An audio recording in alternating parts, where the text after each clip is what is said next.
Bible సమయం గంభీర సమయం వచన పరంపర ధ్యానాంశ సమయం బైబిల్ సమయం గంభీర సమయం దైవ సన్నిధికి అనుబంధ సమయం బైబిల్ సమయం బైబిల్ సమయం బైబిల్ సమయం బైబిల్ సమయం.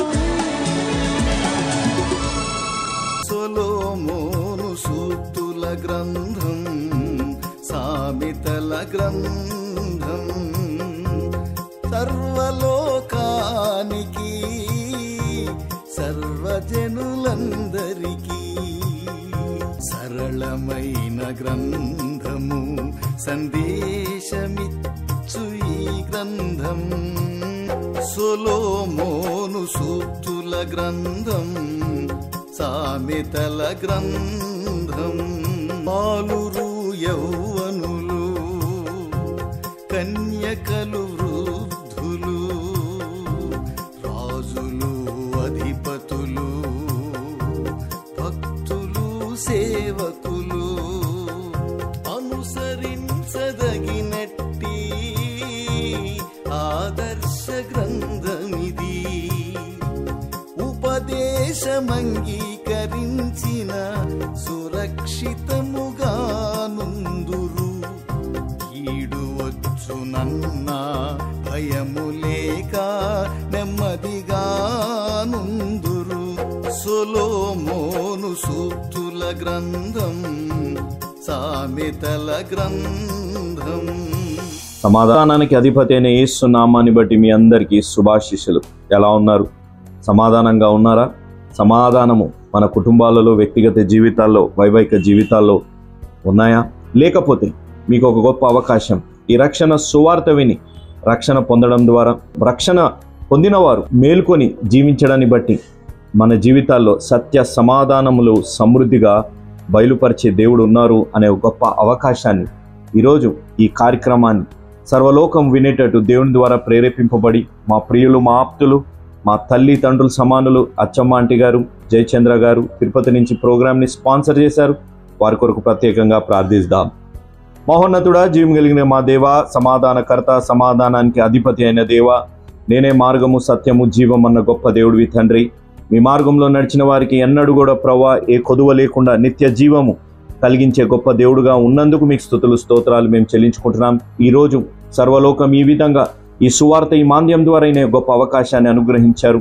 మీ ద్వారా ప్రేరేపింపబడి ఈరోజు ఈ కార్యక్రమాన్ని మా ప్రియులు, మా ఆప్తులు, మా తల్లిదండ్రుల సమానులు మిస్టర్ అండ్ మిసెస్ జయచంద్ర గారు, అచ్చమ్మ ఆంటీ గారు, వారు తిరుపతి నుంచి కార్యక్రమాన్ని వారు స్పాన్సర్ చేశారు. జయచంద్ర, అచ్చమ్మ ఆంటీ గారి బిడ్డల కొరకే, లావణ్య గారి కొరకే, అల్లుడు శ్రీనివాస్ గారి కొరకే, మరొక కుమార్తె హరిత గారు, అల్లుడు సాల్మన్ గారి కొరకే, కుమారుడు కిరణ్ మరియు కోడలు రూపా గారి కొరకే, వారి కుటుంబాల కొరకే, వారి ఆరోగ్యాల కొరకే, జయచంద్ర అంకుల్ గారు, అచ్చమ్మ ఆంటీ గారి మంచి ఆరోగ్యాల కొరకే ప్రత్యేకంగా ప్రార్థించమన్నారు తండ్రి. వీరందరినీ, వీరిచ్చిన ప్రతి ప్రార్థన అవసరతను మీరు పేరు పేరున మీరు జ్ఞాపకం చేసుకోండి. వారి జీవితాలు మీకు మహిమార్థంగా తీర్చిదిద్ది మంచి ఆయుష్ని, ఆరోగ్యాన్ని, ఆశీర్వాదాన్ని జయచంద్ర అంకుల్ గారికి, అచ్చమ్మ ఆంటీ గారికి, వారి బిడ్డలకి కూడా, వారి బిడ్డలకు కూడా మీరు అనుగ్రహించి దీవించమని మేము వేడుకుంటున్నాం తండ్రి. ఈ కుటుంబానికి ఈ రోజు ఈ వాక్యం విని రక్షణ తీర్మానం తీసుకోబోతున్న బిడ్డలకి, ఈ వాక్యం వింటున్న ప్రతి బిడ్డకి మీరు ఇస్తున్న వాగ్దానము సత్య సమాధానములు సమృద్ధిగా బయలుపరిచేదను. ఇర్మీయా గ్రంథం 33వ అధ్యాయం 6వ వచనం. అదేవిధంగా దేవుడిస్తున్న ఆజ్ఞ, లేఖనముల యందు మీకు నిత్య జీవము కలదని తలంచుచు వాటిని పరిశోధించుడి. యోహాను సువార్త 5వ అధ్యాయం 39వ వచనం. తండ్రి, లేఖనాలు పరిశోధించి మా జీవితాల్లో నిత్య జీవం కలుగుతుందనే ఆ జ్ఞానము మేము ఈ ఆజ్ఞ ద్వారా సంపాదించుకొని ఆజ్ఞానుసారంగా జీవించే అనుభవంలోకి మా అందరినీ నడిపించండి. ఈ వాగ్దానం ప్రతి బిడ్డ జీవితంలో నెరవేర్చి దీవించి సత్య సమాధానాలు ప్రతి బిడ్డ జీవితంలో సమృద్ధిగా అనుగ్రహించమని వేడుకుంటూ యేసు నామం అడిగి వేడుకుంటున్నాము తండ్రి. Amen. Praise the Lord. Good evening. ఎలా ఉన్నారు మా? ఎలా ఉన్నారు బాబు? మీ ఆరోగ్యాల కొరకు ప్రతిరోజు ప్రార్థన చేస్తున్నాం. యేసు అనుచరులుగా ప్రతి ఉదయము ప్రార్థన చేస్తూ ఉంటాం. ప్రతి శనివారం ఉదయము 10 గంటల నుంచి సాయంకాలం వరకు ప్రార్థన చేస్తూ ఉంటాం. మీరు క్షేమంగా ఉండాలి, ఆరోగ్యంగా ఉండాలి. కానీ కొంతమంది యొక్క జీవితాల్లో అనారోగ్యాలు కూడా ఉండడానికి అవకాశం ఉంది. మనుష్య మాతృలం కాబట్టి అనారోగ్యం వస్తుంది, అనారోగ్యం పోతుంది. కొంతమంది హాస్పిటల్స్లో ఉండవచ్చు, జీవన్ మరణాల మధ్య ఉండడానికి కూడా అవకాశం ఉంది. వృద్ధాప్యం వలన కూడా అనారోగ్యం ప్రాప్తించడానికి అవకాశం ఉంది.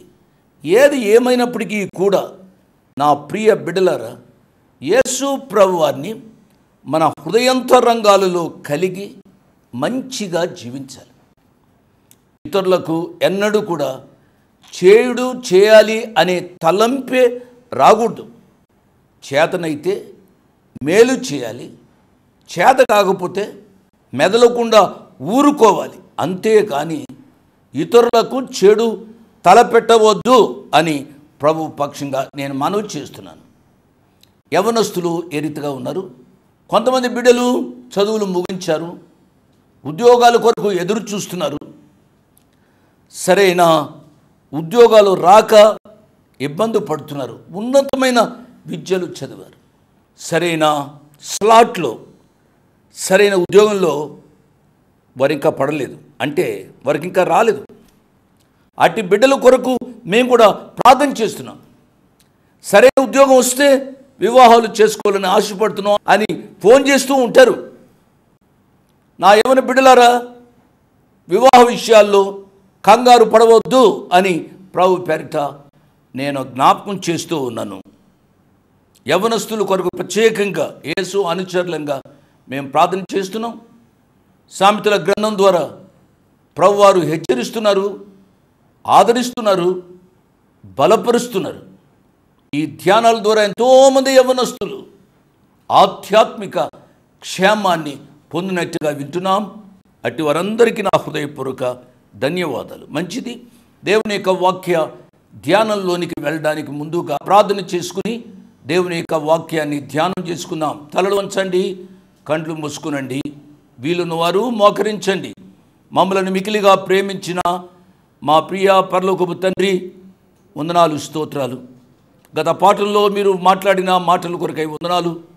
ఎంతమంది ఆ మాటలకు విధేయులై ఇంకా వాక్యము అందని స్థలాలకు వెళ్ళాలని తీర్మానం చేసుకున్నారు.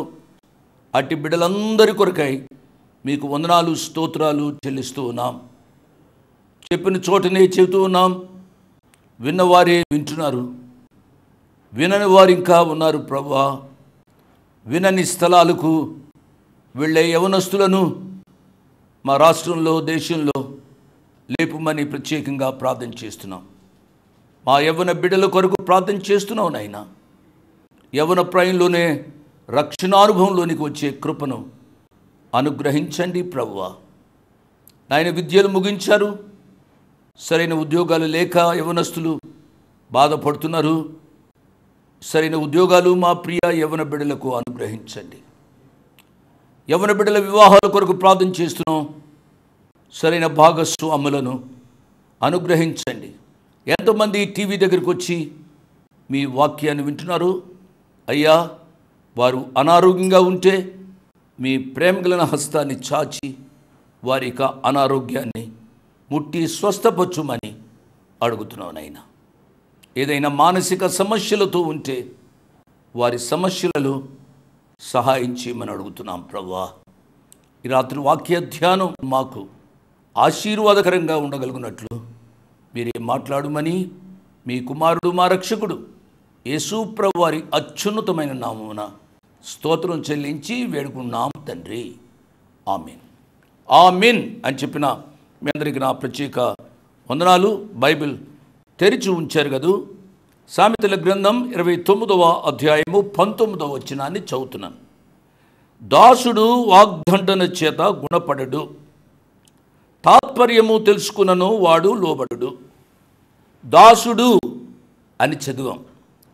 ఇది నెగిటివ్ సెన్స్లో ఉంది, వ్యతిరేక అర్థం ఇచ్చేటట్టుగా ఉంది. దాసుల్లో 2 రకాలైన దాసులు ఉంటారు. ఒకరు మంచి దాసుడు, రెండవ వ్యక్తి చెడ్డ దాసుడు. యేసు ప్రభువారు ఈ లోకానికి మంచి దాసునిగా వచ్చారు, దాసుని స్వరూపాన్ని ధరించారు అని పౌలు గారు ఫిలిప్పీ సంఘానికి వ్రాస్తూ చెప్పారు. ఫిలిప్పీలకు రాసిన పత్రిక 2వ అధ్యాయము 5-6 వచనాలు. క్రీస్తు యేసుకు కలిగిన ఈ మనస్సు మీరును కలిగినది. ఆయన దేవుని స్వరూపము కలిగిన వాడయుండి దేవునితో సమానముగా ఉండుట విడిచిపెట్టకూడని భాగ్యమని ఎంచుకొనలేదు గాని, 7వ వచనాన్ని కూడా చదువుతున్నా, మనుషుల పోలికగా పుట్టి దాసుని స్వరూపమును ధరించుకొని, అండర్లైన్ దాట్, తన్ను తానే రిక్తునిగా చేసుకొనెను. ఆయన దాసుని స్వరూపాన్ని ధరించాడు. మంచి దాసునిగా ఈ లోకానికి వచ్చాడు. ఆయన దాసునిగా ఈ లోకానికి వచ్చాడు. శిష్యుల పాదాలు ఆయన కడిగాడు. నా ప్రియ బిడ్డలారా, ఈ లక్షణం యేసు ప్రభు వారి కలిగిన లక్షణం మనము కలిగి ఉండడం ద్వారా ఆ ప్రభు యొక్క స్వారూప్యంలోనికి మార్చబడతాము అనే విషయాన్ని నేను జ్ఞాపకం చేస్తున్నాను. ఆ యొక్క దాసుని స్వరూపము ఉండడం ద్వారా పెద్దలకు లోబడే అనుభవం కలుగుతుంది. ప్రత్యేకంగా ఈ సామెతల గ్రంథం యవ్వన బిడ్డల కొరకు రాయబడింది అని పదే పదే నేను చెబుతున్నాను. నా యవ్వన బిడ్డలారా, మీ తల్లిదండ్రులకు లోబడాలి, మీ తోబుట్టులకు లోబడాలి, మీ యొక్క పెద్దలకు లోబడి ఉండాలి అని ప్రభు పేరిట నేను జ్ఞాపకం చేస్తున్నాను. ఇక్కడ ఈ 19వ వచనంలో సొలొమోను రాజు గారు రాసింది చెడ్డ దాసులు గూర్చి. చెడ్డ దాసుడు వానికి ఎంత చెప్పినా సరే అతడు గుణపడడు, నాకే తెలుసును అనుకుంటాడు. కాబట్టి యజమానుడికి అతడు లోబడడు. చెడ్డ దాసుడు తాను పొందవలసిన శిక్ష ఆయన సమయంలో పొందుతాడు అనే విషయాన్ని మీరు మర్చిపోద్దు. కాబట్టి మనము మంచి దాసులుగా యేసు ప్రభువారి యొక్క స్వారూప్యాన్ని గ్రహించి యేసు ప్రభువారి యొక్క జీవితం వలె మనం కూడా జీవించటానికి మనము ప్రయత్నం చేయాలి అని ప్రభు పేరిట నేను జ్ఞాపకం చేస్తున్నాను. 20వ వచనం, ఆతురపడి మాట్లాడు వాని చూచితివా, వాని కంటే మూర్ఖుడు సులువుగా గుణపడును. ఇదే వచనాన్ని ఇంతకుముందు నేను చదివాను. సామెతల గ్రంథం 26వ అధ్యాయము 12వ వచనం, తన దృష్టికి జ్ఞానిని అనుకొను వానిని చూచితువా, వానిని గుణపరచుట కంటే మూర్ఖుని గుణపరచుట సులువు. కాబట్టి కొంతమంది చాలా గర్విష్ఠులుగా ఉంటారు. నాకు నేనే, నాకెవరు సాటి లేరు అని విర్రవీగుతూ ఉంటారు. ఆ రీతిగా విర్రవేగడం నీకు ఆశీర్వాదకరం కాదు అనే విషయాన్ని నేను జ్ఞాపకం చేస్తున్నాను. నా ప్రియ యవ్వన బిడ్డలారా, మనము మాట్లాడడానికి నిదానించాలి, ఆతురతగా మాట్లాడవద్దు. యాకోబు భక్తుడు ఈ రీతిగా వ్రాశారు. యాకోబు గారు వ్రాసిన పత్రిక 1వ అధ్యాయంలోంచి ఒక వచనాన్ని చదువుతున్నాను.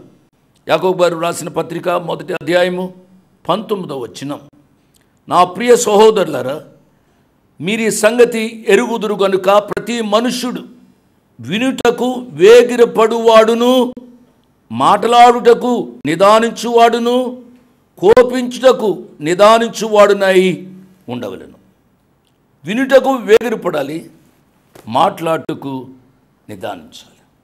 ఆతురతపడి మాట్లాడవద్దు అని దేవుని యొక్క వాక్యం సెలవిస్తోంది. 21వ వచనం, ఒకడు తన దాసుని చిన్నప్పటి నుండి గారాబముగా పెంచిన ఎడల తుదకు వాడు కుమారునిగా ఎంచబడును. 19వ వచనంలో మనం చదివాం లోబడనొల్లని దాసుని గూర్చి. ఇప్పుడైతే మంచి దాసుని గూర్చి మనం చదువుతున్నాం. కొంతమంది బిడ్డలను పెంచుతూ ఉంటారు వేరొకరు. ఆ పెంచుతున్న బిడ్డలు కొంతకాలానికి సొంత బిడ్డల్లా అయిపోతారు. ఇంట్లో పని చేయడానికని తెచ్చుకున్నారు, ఇంట్లో పని చేయడానికి దాసురాలుగానో, ఇంట్లో పని చేయడానికి అబ్బాయిగానో దాసుడుగానో వచ్చారు. వారి చివరికి ఆ ఇంటిలో బిడ్డల వలె అవుతారు. ఎంత సంతోషకరమైన సంగతి అండి. ఏ రీతిగా అవుతారు అనగా, ఆ ఇంట్లో పనిచేస్తున్నప్పుడు ఎంతో ప్రేమను నమ్మకత్వాన్ని వాళ్ళు కనబరుస్తారు. వాళ్ళు గారాభంగా పెంచితే తుదకు వారే కుమారులుగా కుమార్తెలుగా అవుతారు అనే విషయాన్ని జ్ఞాపకం చేస్తున్నాను. ఈ విషయంలో యవనస్తులకు ఒక ప్రత్యేకమైన సలహా ఏమిటనగా, మీరు మీ సొంత ఇంట్లో ఉన్నా ఎక్కడ ఉన్నా నమ్మకత్వం కలిగి జీవించాలి అని ప్రత్యేకంగా మనవి చేస్తున్నాను. 22వ వచనం, కోపిష్ఠుడు కలహము రేపును, ముంగోపి అధికమైన దుష్క్రియలు చేయును. కోపం, ముక్కోపం. కొంతమందికి ముక్కు మీద కోపం ఉంది అంటూ ఉంటారు కదా.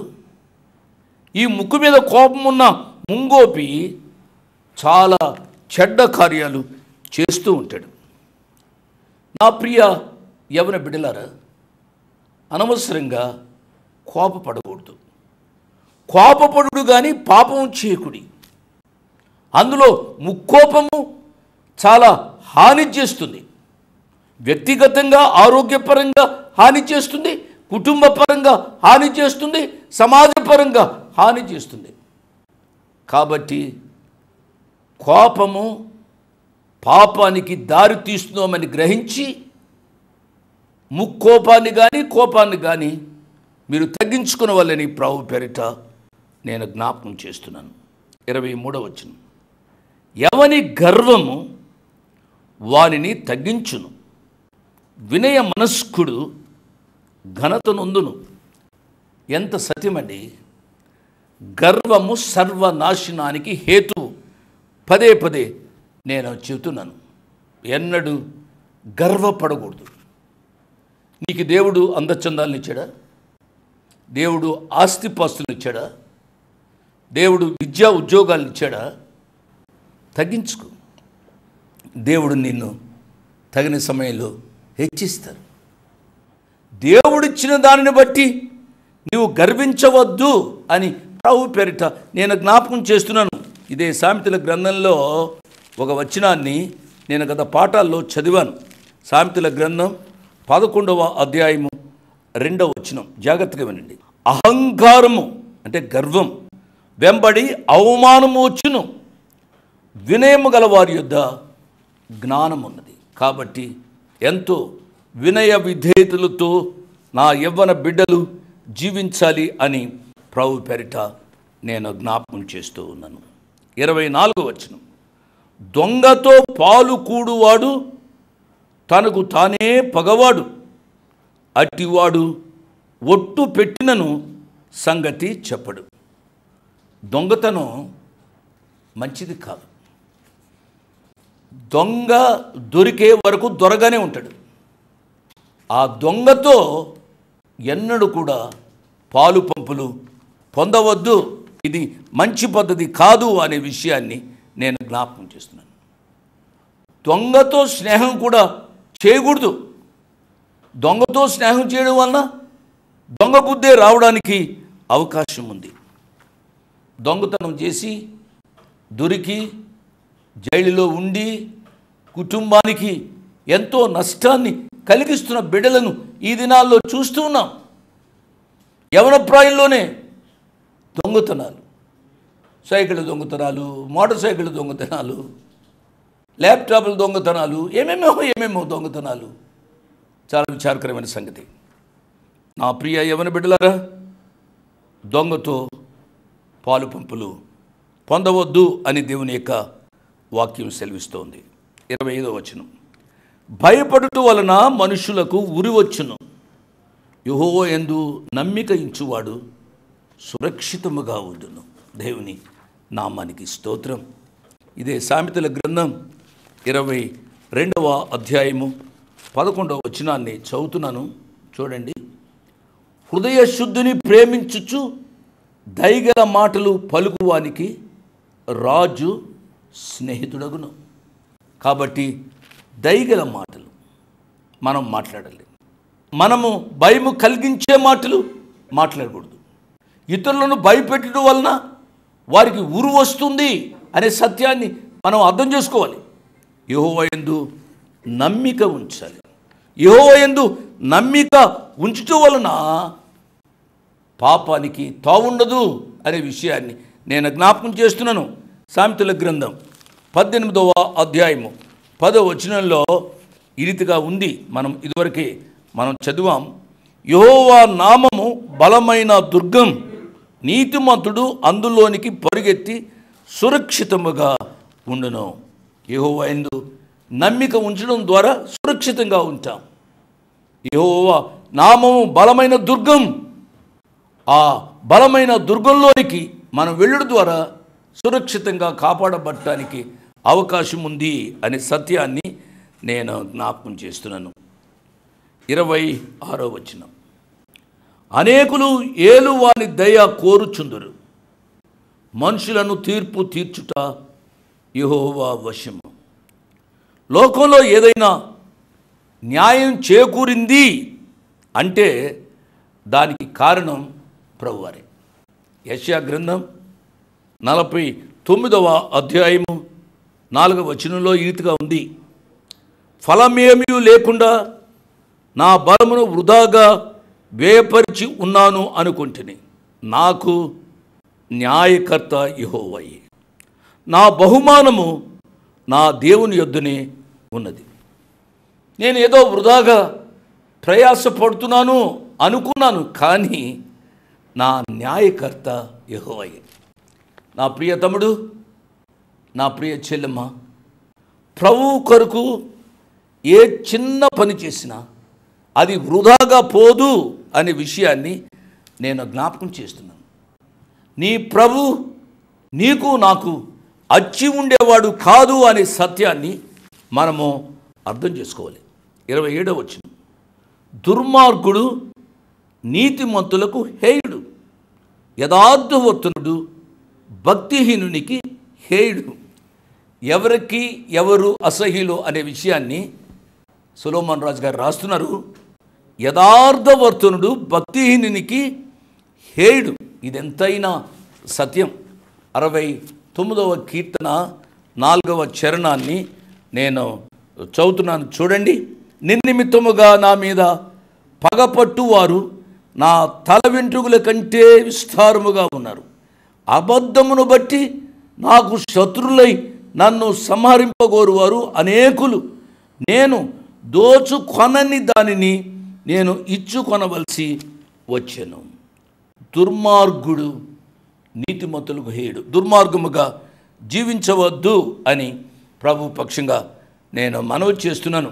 యోహాను సువార్త 15వ అధ్యాయము 18వ వచనాన్ని చదువుతున్నాను. లోకము మిమ్మును ద్వేషించిన ఎడల మీకంటే ముందుగా నన్ను ద్వేషించినని మీరు ఎరుగుదురు. ఇంకో వచనం, యోహాను సువార్త 17వ అధ్యాయము 14వ వచనంలో ఈ రీతిగా ఉంది. వారికి నీ వాక్యం ఇచ్చినాను, నేను లోక సంబంధిని కానట్టు వారును లోక సంబంధులు కారు గనుక లోకము వారిని ద్వేషించును. కాబట్టి మనం నీతిగా జీవిస్తే అనేక మంది మనను అసహించుకోవడానికి అవకాశం ఉంది. ప్రభు కొరకు జీవిస్తూ ప్రభు వారిని లోకానికి చూపెడుతూ మాదిరిగా అనేకులకు ఆశీర్వాదకరంగా జీవించగలిగినట్లు పరిశుద్ధాత్మ దేవుడు సహాయం చేయనుగాక.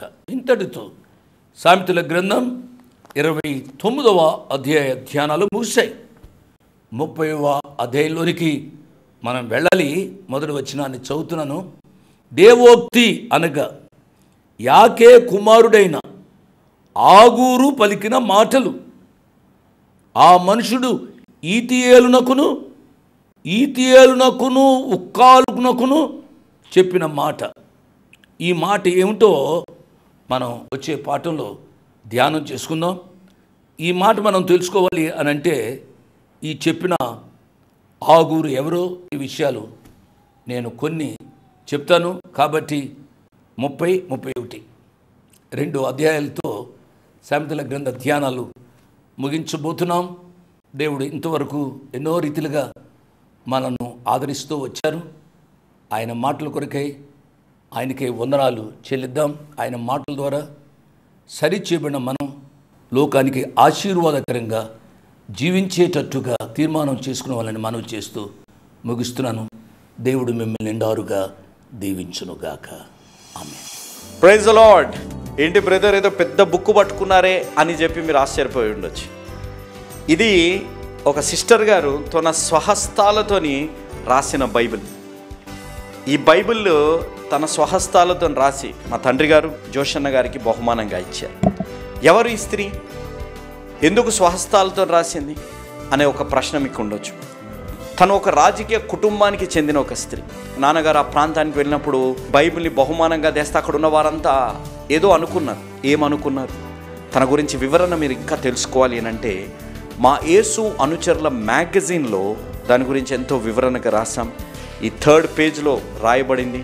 కాబట్టి ఈ మ్యాగజైన్ మీరు తెప్పించుకోండి. అనేక ఆత్మీయ సత్యాలతోని రాయబడుతున్న మ్యాగజైన్ ఇది. అదేవిధంగా దీంట్లో సామెతల గ్రంథంలోంచి కొన్ని మర్మాలు మీకు ఇక్కడ తెలియజేయబడ్డాయి. ఏ విధంగా సామెతల గ్రంథంలో వివరించబడ్డారు దేవుడు, దానికి మన స్పందన ఏ విధంగా ఉండాలి, సామెతల గ్రంథంలో దేవుడికి హేయమైనవి ఎన్ని ఏంటివి అనేది తెలుసుకోవాలి అని అంటే ఈ మ్యాగజైన్ని మీరు తీపించుకోండి. మీరు అడగొచ్చు, బ్రదర్ ఈ డిజిటల్ వరల్డ్లో ఈ మ్యాగజైన్ ఏ విధంగా అని మీరు అడగొచ్చు. డిజిటల్ వరల్డ్లో ఎక్కువగా ఫోన్ మీద ఉండే కంటే ఇలాంటి వాక్యాన్ని మీరు చదవడాన్ని బట్టి మీకు ఆత్మీయంగా బలపడతారు. దీనిని ఇంగ్లీష్లో కూడా తేవాలని ఒక ప్రార్థన మా జీవితంలో జరుగుతుంది. కాబట్టి ఇంగ్లీష్ ప్లస్ తెలుగులో ఉంటే మీరు చదవచ్చు, మీ బిడ్డలకు కూడా చదివే విధంగా ప్రోత్సహించవచ్చు. ఫోన్ టైం తక్కువయ్యి దీన్ని మీద ఎక్కువగా టైం ఉండే అవకాశం. కాబట్టి ఈ బైబిల్ స్వహస్తాలతో రాశారు. ఏ విధంగా రాశారు, ఏమి అనుకున్నారు, ఏ విధంగా ఉంది అని తెలుసుకోండి. మీరు తెప్పించుకోవాలి అని అనుకుంటే ఈ మ్యాగజైన్ని ఈ కింద ఉన్న ఫోన్ నెంబర్స్కి మీరు ఫోన్ చేయండి. దీని విలువ ఎంత, ఏ విధంగా మీకు అందబడుతుంది, ప్రతి నెల ఈ మ్యాగజైన్ మీకు అందబడుతుంది అనే వివరాలు మీరు తెలుసుకోండి. ఈ ఫోన్ నెంబర్స్కి మీరు తెలియజేయండి. దేవుడు మిమ్మల్ని దీవించి ఆశీర్వదించునుగాక. ఆమేన్. Praise the lord. మీ ముందుకు రావడానికి ఒక ప్రాముఖ్యమైన కారణం, మేము ఈ టీవీ పరిచర్యని ఎందుకు ప్రారంభించాం, ప్రాముఖ్యంగా తండ్రి అయిన నాన్నగారు, కీర్తిశేషులైన నాన్నగారు జోషన్న గారు ఎందుకు ప్రారంభించారు అనేది వారి మాటల్లోనే విందాం. ఈ కార్యక్రమాన్ని నిర్వహించడానికి నేను ఎంతో ధైర్యం చేశాను అనే విషయాన్ని జ్ఞాపకం చేస్తున్నాను. డబ్బుండి కార్యక్రమాన్ని ప్రారంభించలేదు. నన్ను రక్షించి ఇంతవరకు పిలిచిన ప్రభు ఉన్నారు అని, తదుపరి విశ్వాసులైన మీరు ఉన్నారు అనే ధైర్యంతో ఈ కార్యక్రమాన్ని కొనసాగిస్తున్నాం. విన్నారు కదా, నాన్నగారు ఏ ధైర్యమైతే వారు చేసి టీవీ కార్యక్రమాలని ప్రారంభించారు. మన రక్షకుడైన యేసు ఉన్నారని, విశ్వాసులైన మీరు ఉన్నారనే ధైర్యంతోనే ఈ టీవీ కార్యక్రమాలని మేము కొనసాగిస్తున్నాం గత సంవత్సరాలుగా. ఇక ముందు కూడా మేము కొనసాగించాలి అని అంటే మీలో విశ్వాసులైన మీరు, ప్రేరేపింపబడ్డవారు మీరు, వచనం వెంబడి వచ్చిన ధ్యానాలు జోషన్న గారివి, పాయింట్ వైజ్ ధ్యానాలు జాన్ స్పర్జన్ గారివి, హీరోస్ ఆఫ్ ది బైబిల్ అనే సిరీస్ ధ్యానాలు భక్త్ సింగ్ నావి కొనసాగేటట్టు మీరు ప్రేరేపింపబడితే, మీరు సహాయం చేసి మీరు నేరుగా నాతోని మాట్లాడవచ్చు. నాతో మాట్లాడి మాకు సహాయం చేయాలనేది నా మనవి. కాబట్టి మీరందరూ ఏ భారమైతే, సేవా భారమైతే నాన్నగారు గత 40 సంవత్సరాలుగా ముందుకు కొనసాగించారు, ఇప్పుడు యవనస్తులమైన మా అన్నగారు జాన్ స్పర్జన్ గారు మాపై ఉంది. కాబట్టి మీరు కూడా ఏ విధంగా నాన్నగారిని అయితే ప్రోత్సహించారు, నాన్నగారిని ఆదరించారు, మమ్మల్ని కూడా ఆ విధంగానే ప్రోత్సహించి ఆదరిస్తారని నమ్ముచు సెలవు తీసుకుంటున్నాను. దేవుడు మిమ్మల్ని దీవించి ఆశీర్వదించునుగాక. ఆమేన్.